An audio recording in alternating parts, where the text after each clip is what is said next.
Adrift in gold, Vivian Walsh stared at the abandoned plate of salmon she'd prepared 3 hours ago.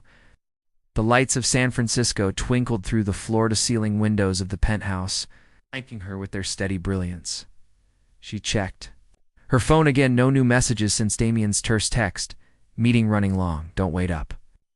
This was the 4th time this month. She pushed away from the dining table, the chair scraping against hardwood with a sound like disappointment. At 32, Vivian had built a respected career as an environmental architect, transforming urban spaces into sustainable havens.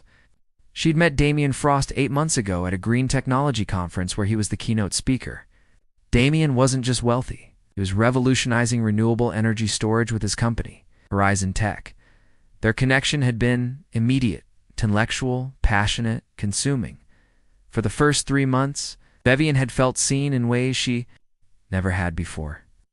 Damien listened to her ideas with genuine interest, challenged her thinking, made her laugh with his dry wit. But gradually, the missed dinners accumulated. The late-night calls from his executive team became routine.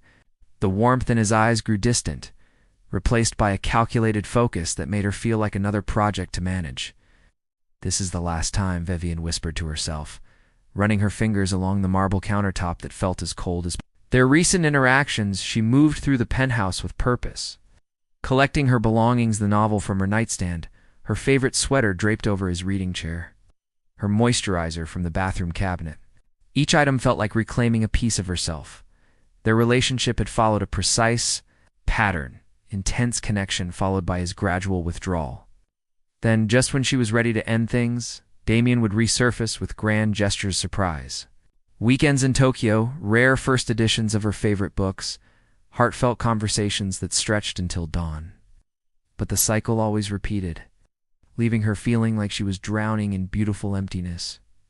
Vivian packed methodically, remembering the conversation with her sister, Josephine, last weekend. "He's not going to change, Viv," Joe had said gently. "Men like Damien see relationships as acquisitions, not partnerships." "You don't know him like I do," Vivian had defended, even as doubt crept through her, now zipping her suitcase closed. She acknowledged the truth in her sister's words.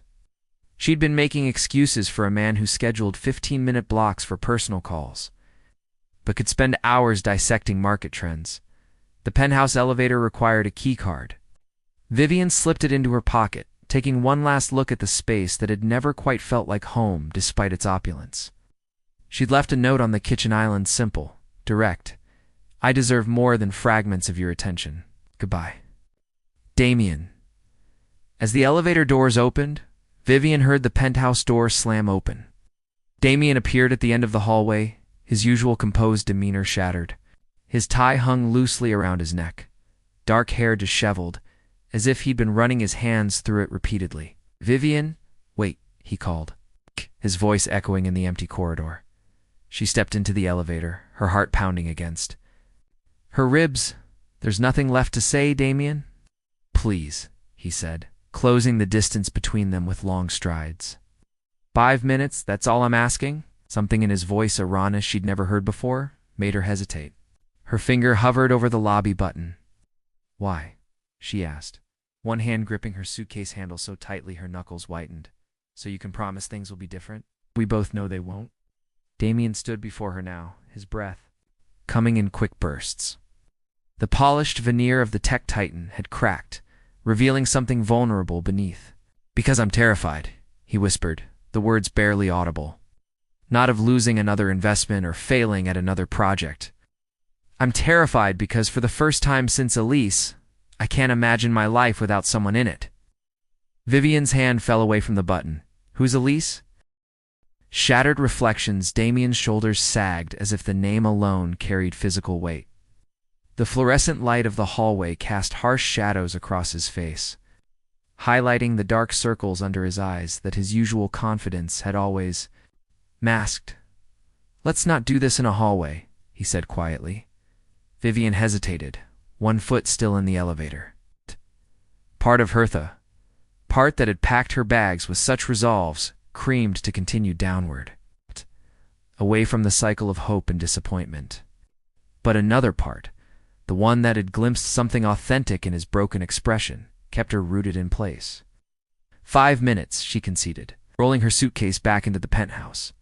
They sat across from each other in the living room. Vivian perched on the edge of the sofa, Damien hunched forward in the armchair, elbows on his knees. Between them, coffee table gleamed with untouched design magazines and a crystal paperweight that refracted light into tiny rainbows. Lise Bennett was my fiancée, Damien began, his gaze fixed on his clasped hands. Before Horizon Tech, before any of this. He gestured vaguely at the penthouse. She was brilliant, a neurobiologist, researching early Alzheimer's detection. We were together for 4 years. Naveen remained silent, processing this revelation about a man who rarely spoke of his past. 3 years ago, we were driving back. From a weekend in Napa, it was raining. His voice dropped lower. I was distracted, arguing with my first investor on the phone. I didn't see the truck that had jackknifed until it was too late. Damien's hands trembled slightly. I walked away. With a broken collarbone and some cuts, Elise never regained consciousness. She died 3 days later. The room seemed to hold its breath. Outside, fog rolled in, obscuring the city lights. I'm so sorry, Vivian said softly, the inadequacy of the words hanging between them. After the accident, I threw myself into Horizon. Work became everything, my penance, my distraction, my purpose. I convinced myself that emotional distance was safer, for everyone. He finally looked up, meeting her eyes. Then I met you, and for the first time in years I wanted something beyond the next technological breakthrough. You kept pushing me away, Vivian said, her voice steadier than she felt. Every time I felt myself getting closer to you, the panic would set in. What if I failed you too? What if I couldn't protect you? What if loving me put you in danger somehow? He ran a hand through his hair. A gesture she'd seen countless times during business calls, but now recognized as anxiety, so I'd retreat. Into work, where the variables were controllable, where success and failure had measurable metrics. Vivian absorbed his words, reconciling them with the patterns she'd observed. Why didn't you tell me this before? Because saying it aloud makes it real. Because I was ashamed. He exhaled slowly. Because I thought if I kept you at arm's length, it would hurt less when you eventually left. That wasn't your decision to make, Vivian said, an edge creeping into her voice. You decided what I could handle without ever asking me. You're right, he admitted. I've been making unilateral decisions in this relationship from the beginning. It's what I do at Horizon, and I brought that same approach to us. I'm not one of your subsidiaries, Damien. She leaned forward. Relationships need transparency to work, trust, actual presence. I know, he hesitated. I've started seeing Dr. Winslow, a therapist specializing in trauma and grief. I've had 3 sessions so far.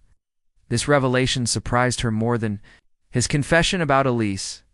Damien had always dismissed therapy as paying strangers to validate excuses. That's ... a start, she acknowledged cautiously.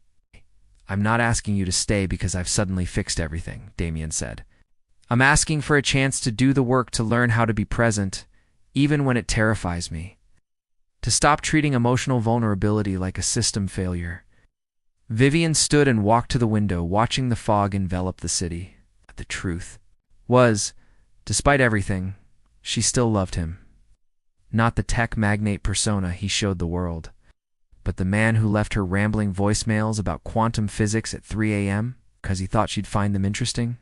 The man who remembered how she took her tea and silently placed it beside her drafting table when she worked late. I can't promise you I'll stay, she said finally, but I can promise to be honest about where I stand. Right now, that means... Need more than words? What do you need? He asked, and the genuine question, not an assumption or a directive, gave her a flicker of hope. Boundaries. Space to decide what I want without your grand gestures influencing me. And if we try again, it needs to be different. Real partnership requires showing up, Damien. Not just physically, but emotionally. Even on ordinary Tuesdays. When there's nothing dramatic happening, he nodded slowly. Would you consider couples therapy? With Dr. Winslow or someone else? The question surprised her. It was practical, humble, specific, so unlike his usual sweeping promises. I would, she said carefully, But I'm not moving back in. Not yet. I need my own space while we figure this out. Okay, he agreed. And the lack of negotiation or counteroffer told her more about his sincerity than any impassioned speech could have. Vivian glanced at her suitcase, still packed by the door. I'll stay tonight, in the guest room. Tomorrow. I'll find a place. The Hayes Foundation apartment is empty, he offered. It's meant for visiting researchers, but there's no one scheduled until September. It's yours if you want it. No strings. She considered this. The foundation was separate from Horizon Tech, established in Elise's memory for neurological research. Using the apartment wouldn't leave her indebted to him personally. Thank you, I'll think about it. As they sat in silence, the weight of revelation settled between them. Vivian realized they were at a crossroads, not just about whether to continue, but about what kind of relationship they might build if they did. One with room for both their complexities, their fears, their hopes. Your 5 minutes are up, she said quietly. But she didn't reach for her suitcase. The space between words, the Hayes Foundation apartment, became Vivian's sanctuary over the following weeks. Located in a converted industrial building in the Mission District, it was worlds away from Damien's sleek penthouse exposed brick walls. Tall windows that welcomed the morning light, wooden floors that creaked with history. She found herself breathing easier here, reclaiming rhythms of her life that had gradually been subsumed by Damien's structured world. Their first therapy session with Dr. Winslow had been awkward, filled with careful words and guarded admissions. Vivian watched Damien struggle with the vulnerability he'd promised, his responses polished even in this setting. But by the third session, something had shifted. When Dr. Winslow asked about his coping mechanisms, Damien had looked directly at Vivian and said, "I've been treating work like a bomb shelter, somewhere safe to hide when feelings become too unpredictable." It was these moments of raw honesty that kept Vivian moving forward, one cautious step at a time. Today marked 6 weeks since the night she'd almost left. They'd settled into a new patterned dinner together, 3 times a week. Therapy on Thursdays, weekend mornings, spent walking through different neighborhoods of the city, learning to simply be together without agenda or distraction. Vivian checked her watch as she waited at Tessa's cafe, their agreed meeting spot. Damien was 7 minutes late, not unusual in his previous life of back-to-back meetings, but noticeable in this new arrangement where he'd been meticulously punctual, as if proving his commitment through precision. Her phone buzzed with a text. Tied up with Tokyo investors, running 20-minute late. The familiar disappointment rose in her chest, but she pushed it down. One delay didn't erase 6 weeks of effort. She ordered another tea and pulled out her tablet to review plans for the vertical garden project her firm was developing. 25 minutes later, Damien arrived, slightly breathless, his usual composed demeanor fraying at the edges. "I'm sorry," he said immediately, sliding into the seat across from her. Tanaka-san brought his entire board unexpectedly. "I couldn't just walk out." "It's okay," she said, studying his face. He texted, "That's the agreement." He nodded, some tension leaving his shoulders. "How's the Harbor Point project coming along?" As she described the challenges of integrating water reclamation systems into the design, Vivian noticed Damien's gaze repeatedly drifting to his phone beside his coffee cup. Though face down, the device lit up with silent notifications every few minutes, each one drawing his attention like a magnetic pull. "You need to take that?" she asked, pausing mid-sentence. No, he said quickly.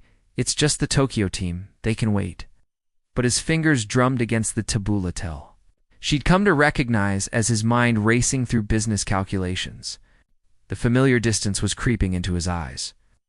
"Damien," she said quietly, "you're not really here." He stilled his fingers, genuinely contrite.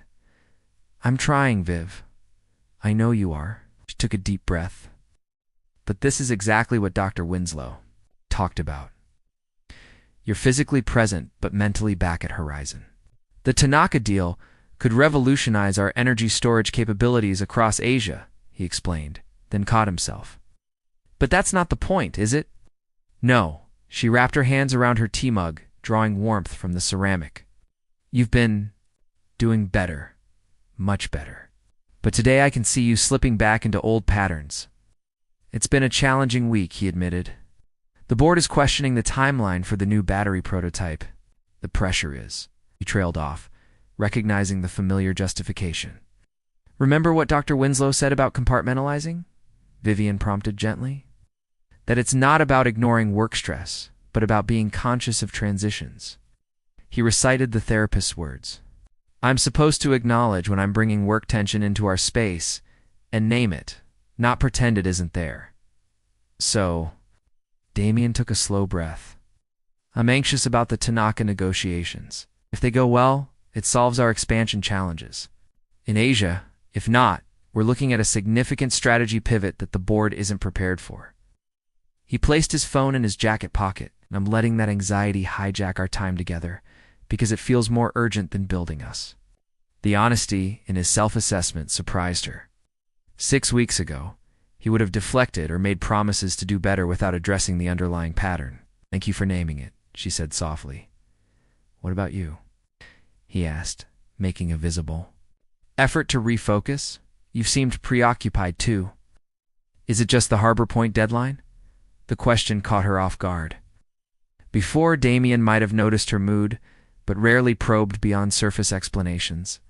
Partly, she admitted, but also, Josephine thinks I'm making a mistake by trying again with you. His expression tightened, but he didn't immediately defend himself. Progress. She cares about you, he said carefully. And from her perspective, I've hurt you repeatedly, she says. I'm compromising by accepting crumbs of attention from someone incapable of full emotional presence. The bluntness of repeating her sister's words made Vivian wince. Damien absorbed this, hands wrapped around his coffee mug, mirroring her own. 6 weeks ago, she would have been right, and now? He considered. Now I'm learning. Imperfectly, with setbacks like today, but I'm committed to the process. He met her eyes directly.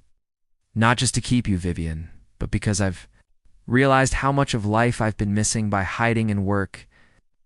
Outside the cafe windows, fog rolled through the streets, transforming the harsh lines of buildings into soft, ghostly outlines. San Francisco in its most mysterious mood. Oh yeah, I keep waiting for the other shoe to drop, Vivian confessed. For the moment when the real Damien, the one obsessed with control and achievement, reasserts himself permanently.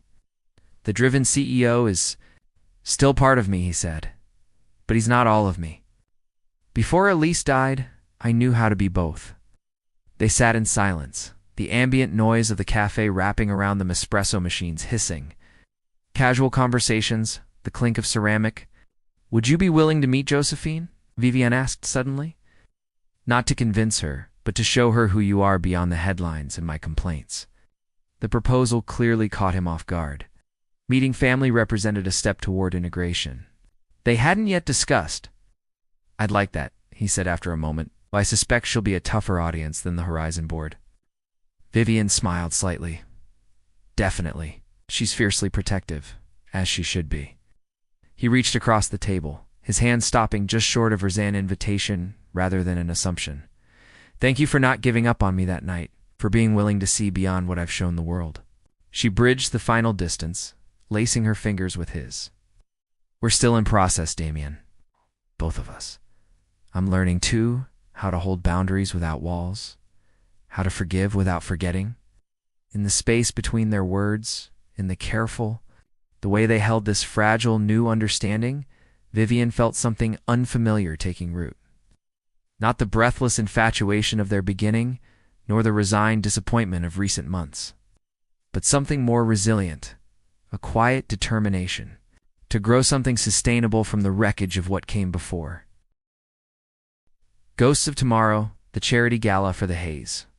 Foundation's 5th anniversary transformed the San Francisco Opera House into a wonderland of silver and blue. Under crystal chandeliers, the city's elite mingled with leading neuroscientists, united by Damien's vision to revolutionize early detection of neurological disorders. Vivian watched from the mezzanine as Damien moved through the crowd below, stopping for brief conversations, his hand occasionally rising to adjust his bow tie gesture. She now recognized as nervousness rather than vanity, 3 months had passed since their new beginning. 3 months of careful rebuilding, of therapy sessions that sometimes left them emotionally drained but clearer, of learning to navigate conflicts without retreating to their respective corners. Vivienne had moved back to the penthouse 2 weeks ago, this time with her own studio space and a schedule that honored her independence. "He cleans up well," said a voice beside her. Josephine appeared at the railing, elegant in midnight blue, her critical gaze fixed on Damien. "I still reserve the right to despise him if he hurts you again." Vivienne smiled at her sister, noted. The dinner with Josephine last month had been tense but productive. Damien had surprised both sisters with his willingness to acknowledge past failures without defensiveness. By dessert, Josephine's frost had thawed slightly, though her parting words to Damien had been clear. "Second chances are rare. Don't squander." "This one, the Foundation's work is impressive," Josephine conceded now, nodding toward the displays showcasing research funded by Damien's initiative. "I can't hate someone who's dedicated millions to brain research, even if he was emotionally constipated." Vivienne raised an eyebrow, showing improvement. Josephine amended with a small smile. "Dr. Reynolds says the imaging technology they've developed might change how we diagnose early-onset dementia." As chief of neurology at UCSF, Josephine's professional approval meant something. Even if her personal jury remained partially out, "You should tell him that," Vivienne suggested. "Scientific validation matters to him. Maybe I will." Josephine squeezed her sister's hand. "I need to find my table. You okay up here alone? I'm joining Damien shortly." Just taking a moment to observe. After Josephine departed, Vivienne continued watching Damien navigate the event he'd created in Elise's memory. Tonight marked something significant, the first time he'd spoken publicly about the personal tragedy behind the Foundation. The press release had been brief. Horizon Tech CEO Damien Frost to share personal connection to neurological research at Hayes Foundation Gala. From her vantage point, Vivienne could see the tension in his shoulders as the time for his speech approached. This vulnerability before hundreds wasn't the same as opening up in therapy or during their private conversations. This was choosing to reshape his public narrative from the untouchable tech titan to someone marked by loss and transformed by it. Her phone buzzed with a text from him. "Need you green room?" She found him pacing in the small preparation area. Bow tie now slightly askew, a glass of water untouched on a side table. "Hey," she said softly, closing the door behind her. He stopped pacing, relief visible in his eyes. "I can't do this." "The speech?" He's talking about Elise here in front of everyone. His voice was tight. "I've rehearsed it 20 times. But now all I can think about is her parents in the front row, hearing me profit from their daughter's death." "Profit?" Vivienne moved closer, straightening his tie. "You've invested millions in research that might save lives. But would she want this? A foundation with her name? Her tragedy paraded before strangers." The doubt in his voice was raw. "Or is this just another way I'm controlling the narrative, making her death mean something because I can't accept its senselessness?" The depth of his questioning caught Vivienne off guard. This wasn't about stage fright, but something more profound, a moral uncertainty she'd rarely seen in him. "You knew her," she said gently. "Would Elise want her death to drive research that could help others?" He leaned against the wall, eyes closed briefly. "She once said scientific progress happens too slowly because researchers work in silos. Collaboration across disciplines could accelerate breakthroughs." A sad smile touched his lips. "She was brilliant that Wacian connections others missed." "Then you're honoring her vision, not exploiting her memory." Damien's expression remained. "Troubled her parents never blamed me. Not once. Sometimes I wish they had." Vivienne understood then. This wasn't just about the speech, but about public acknowledgement of guilt he still carried. "What does Dr. Winslow say about this? That forgiveness, including self-forgiveness, isn't a destination, but a practice." He exhaled slowly. "That sometimes the most healing thing we can do is use our pain to ease someone else's." A gentle knock at the door signaled it was time. The event coordinator's voice called. 5 minutes. "Mr. Frost, I'll be right there," Damien responded, his voice steadier than his expression. When they were alone again, Vivienne took his hands. I'll be in the front row. If it gets overwhelming, find my eyes. He nodded, then asked hesitantly after this, "Would you come with me somewhere? There's something I need to show you." "Of course." His speech received a standing ovation. Damien spoke without notes, his voice occasionally catching, but never faltering as he shared how a moment's distraction had changed multiple lives forever. He described the foundation not as atonement, but as transformation, turning private grief into public purpose. When he introduced Elise's parents and the lead researchers, the audience's applause was thunderous. Hours later, when their social obligations were fulfilled, Damien drove them out of the city, the coastal highway empty and the early morning darkness. Neither spoke much, the emotional weight of the evening creating a companionable silence. After 40 minutes, he turned onto a narrow road that wound upward through towering redwoods. The car stopped at a small clearing overlooking the Pacific. Dawn was just beginning to lighten the eastern sky, the ocean still dark below them. "It was our place," Damien said quietly as they stood at the viewpoint. "Lise and I would drive up here when the city felt too constraining." She said it helped her remember how small human problems are in the grand scheme. Vivian remained silent, understanding the significance of him bringing her to this private space. From his pocket, Damien withdrew a small, worn velvet box. "Ah!" Vivian's breath caught, misunderstanding momentarily until he spoke. "This was her engagement ring," he said, opening the box to reveal a vintage emerald surrounded by tiny diamonds. "I've kept it in my safe all these years. I couldn't let it go, but I couldn't move forward carrying it either." The first rays of sunlight broke over the horizon, casting long shadows through the trees. "What are you going to do with it?" Vivian asked softly. Lisa's parents suggested donating it to fund a research scholarship. I think she would like that." Closed the box carefully. "I've been holding on to ghosts, Vivian. Not just Elise, but the version of me that existed. Before the accident, I've been trapped between guilt about the past and fear of the future. And now?"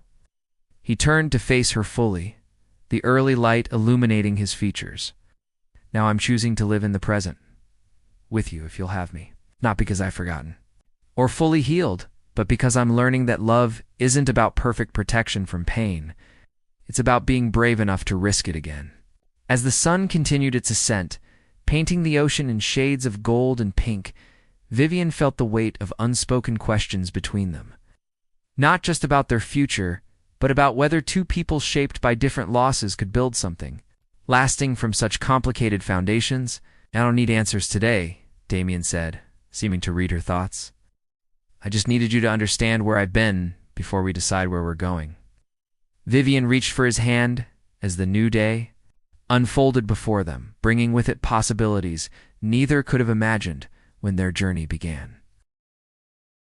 Breathing underwater 1 year later, autumn painted Golden Gate Park in amber and crimson. Vivian sat on a bench near the Conservatory of Flowers, architectural plans spread across her lap. Though her attention had drifted to the children playing nearby, a little girl with curly hair was showing her younger brother how to sail paper boats in the shallow pond, her laughter carrying on the breeze. Her phone chimed with a calendar alert. Dr. Novak, 3 p.m. As she gathered her papers, the past year had brought changes neither she nor Nana. Damien could have predicted when they'd stood watching the sunrise after the haze. Foundation Gala Horizon Tech had expanded globally under Damien's leadership. But with a noticeable shift in corporate culture, the CEO who once demanded 80-hour work weeks from his team now spoke about sustainable innovation and work-life integration. His interview in Tech Quarterly, Why I Leave the Office at 6, had gone viral, sparking industry debate about burnout and creativity. Meanwhile, Evian's architectural firm had won the prestigious Thornton Award for Urban Sustainability, catapulting her team into high-profile projects across the country. Their relationship had weathered these professional demands with hard-earned tools, transparent communication, respected boundaries, the vulnerability they'd both learned to embrace rather than fear. But 3 months ago, unexpected development had shaken their carefully constructed equilibrium. Vivian arrived at Dr. Novak's office 15 minutes early, her thoughts tumbling as she sat in the waiting room. Damien texted that he was 5 minutes out, stuck in traffic, but on his way. The consistency of his communication, even in small matters, still struck her as remarkable compared to their beginning. When he arrived, slightly breathless, his eyes found hers immediately with the familiar question, "Are you okay?" She nodded, though uncertainty coiled within her. Dr. Novak welcomed them into her office. The space designed to put patients at ease with soft lighting and comfortable seating. On her desk sat a black and white image they'd seen 6 weeks earlier there. "First ultrasound. How have you been feeling, Vivian?" Doctor asked, reviewing her chart. "The nausea is better," she answered.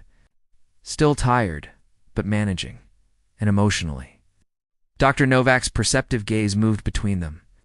"Last time we spoke, you both had some concerns to process." Vivian glanced at Damien, who took her hand in silent support. "We've been talking through it," she said carefully. "The pregnancy wasn't planned, but we're adjusting to the idea." Adjusting was an understatement for the complex emotions that had surfaced with those 2 pink lines on the test. For Vivian, initial shock had given way to tentative joy, then overwhelming fear, not just about motherhood, but about how a child would affect the delicate balance she and Damien had worked so hard to achieve. For Damien, the news had triggered a cascade of anxieties. The night she'd told him, he'd gone completely silent, then disappeared for 3 hours. When he returned, eyes red-rimmed, he confessed he'd driven to the Redwood Overlook. "Their special place, overcome by memories and fears I've been having. Nightmares," Damien admitted now to Dr. Novak, "about failing to protect them, Vivian, and the baby. About history repeating itself." The doctor nodded, unsurprised. "That's not uncommon for parents with trauma histories." "Have you discussed this with Dr. Winslow?" "We've had 2 sessions focused on it," he confirmed. "She's helping me distinguish between rational concerns and trauma responses."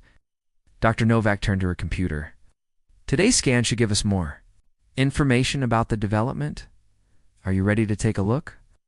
As the ultrasound revealed their growing child, now recognizably human with distinct features, Vivian felt Damien's hand tighten around hers.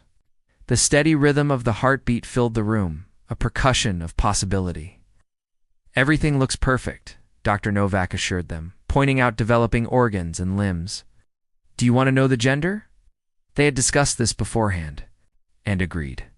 "Yes," Vivian answered for them both. "You're having a girl." The word hung in the air between them, a daughter. Vivian watched complex emotions cross Damien's face, wonder, tenderness, and beneath it all, a flicker of the old fear. Later, walking along the Embarcadero as evening approached, they processed the appointment in companionable silence. Container ships moved slowly across the bay, foghorns calling in the distance. "A girl," Damien said finally, his voice soft. "Keep thinking about my father, how distant he was. I have no model for how to do this right." "Neither do I," Vivian admitted. "My father left when I was 4. But maybe that's actually an advantage. We get to define fatherhood and motherhood on our own terms." They stopped at a viewing point, watching the last light fade behind the Golden Gate Bridge. Called Elise's mother yesterday, Damien said unexpectedly. "I needed to tell her myself before she heard it through Foundation channels." Vivian turned to him, surprised. Though they maintained a respectful relationship with the Bennetts, personal calls were rare. "What did she say?" A small smile touched his lips. She said, "Life has seasons, Damien. You've honored the winter of grief. Don't be afraid to embrace the spring." Tears pricked Vivian's eyes at the simple wisdom. "That's beautiful." She also said something I can't stop thinking about. He faced Vivian fully now. "That loving our daughter won't dishonor Elise's memory. That joy isn't a betrayal of grief, but its evolution." The lights of the city began to twinkle on, reflected in the dark water of the bay. Vivian placed her hand on her still flat stomach, thinking of the life growing within a continuation rather than a replacement. A new chapter rather than an erasure of what came before. "I've been hesitating about something," Damien said, uncertainty in his voice. "I wasn't sure if the timing was wrong, given everything." "What is it?" He withdrew a small box from his coat pocket, not the vintage velvet one she remembered. Something new, modern, forward-looking. "This isn't because of the baby," he said quickly. "Bought this 2 months ago, before we knew. It was waiting for the right moment, And then everything changed. And I wasn't sure if you'd think I was only asking because of the pregnancy. The familiar rambling that emerged when his careful composure slipped made Vivian smile despite her racing heart. "Damien?" she interrupted gently. "Ask the question." He took a breath, then opened the box to reveal a platinum ring with a solitary diamond elegant in its simplicity. "I don't want you to be just the mother of my child, Vivian. I want you to be my partner in everything. Will you marry me?" The question hung between them, weighted with their shared history, the almost goodbye in the elevator, the painful honesty that followed, the deliberate rebuilding of trust. Vivian thought about how far they'd come, how Damien had learned to make space for her in his life, how she'd learned to ask for what she needed rather than silently withdrawing.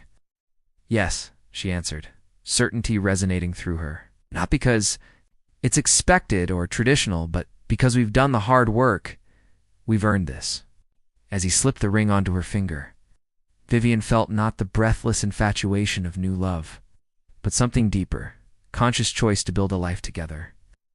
Eyes wide open to both possibility and challenge. Later that night, lying beside Damien in their bedroom, Vivian listened to his breathing deepen into sleep. Her hand rested protectively over her stomach, mind drifting to the daughter they would welcome in spring. They would tell her about Elise someday, about how loss can shape but doesn't have to define us, about how loving someone means accepting their whole story, even the chapters written before you arrived. Outside, fog rolled in from the bay, embracing the city in its gentle hold. Vivian thought about underwater creatures that navigate by sound rather than sight, finding their way through darkness with patience and instinct. Perhaps love was something like that, learning to trust what you feel when you can't always see the path ahead. Their journey wasn't a fairy tale with a neat ending. There would be setbacks, old fears resurfacing, new challenges to navigate. But they had built something resilient from broken pieces, a relationship sturdy enough to weather uncertainty, expansive enough to welcome new life, as sleep claimed her.